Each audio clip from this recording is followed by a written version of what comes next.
कान्यकुब्ज नगर कन्नौज में एक दासी पति ब्राह्मण रहता था। उसका नाम था अजामिल। दासी के संसर्ग से दूषित होने के कारण उसका सदाचार नष्ट हो चुका था।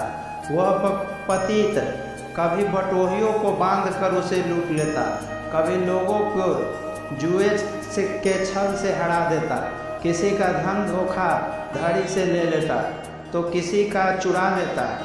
इस प्रकार अत्यंत निंदनीय वृत्ति लेकर वह अपने कुटुंब का पेट भरता था। ऐसे करते करते अजामिन के 88 वर्ष बीत गए। बूढ़े अजामिन के 10 पुत्र थे। उसमें सबसे छोटे का नाम था नारायण। माँ बाप उसे बहुत प्यार करते थे। वृद्ध अजामिन अत्यंत मोह के कारण अपना संपूर्ण हृदय अपने बच्चे नारायण को सौंप दिया था। वह अपने बच्चे को की तोतली बोली सुनकर तथा बाल सुलभ खेल देखकर फूला नहीं समाता था। अजामिन बालिक का स्नेह बंधन में बंध गया। वह खाता तब उसे भी खिलाता, वह पानी पीता तो उसे भी पिलाता। इस प्रकार वह अतिशय मूढ़ हो गया था। इसे इस बात का पता ही नहीं चला कि मृत्यु मेरे सिर पर आ पहुंची है। वह मूढ़ किसी प्रकार अपना जीवन बिता रहा था। मृत्यु की समय आ पहुंचा।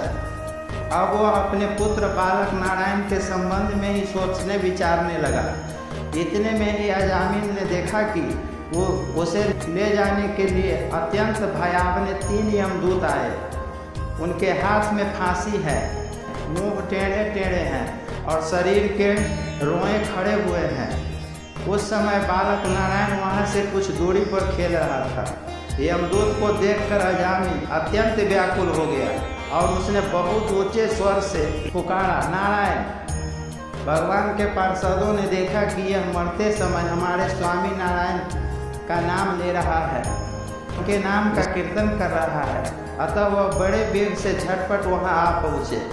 उस समय यमराज के दूत दासी पति अजामिन के शरीर से उसके सूक्ष्म शरीर को खींच रहे थे। विष्णु दूतों ने उन्हें बलपूर्वक रोक दिया। रुकने पर यमराज के दूतों ने कहा, अरे धर्मराज की आज्ञा निषेध करने वाले तुम लोग कौन हो? किसके दूत हो? कहाँ से आए हो? और इसे ले जाने से हमें क्यों रोक रहे हो? क्या तुम लोग कोई देवता हो अथवा सिद्ध श्रेष्ठ हो? हम देखते हैं कि तुम पीले पीले रेशमी वस्त्र पहने हो, तुम्हारे सिर पर मुकुट, कानों में कुंडल और गलों में कमल के हार लहरा रहे हैं। यह सुंदर सुंदर 4 भुजाएं हैं।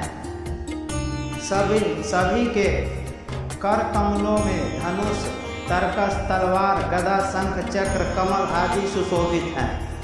तुम लोगों के अंग कांति से दिशाओं का अंधकार और प्राकृतिक प्रकाश भी दूर हो रहा है।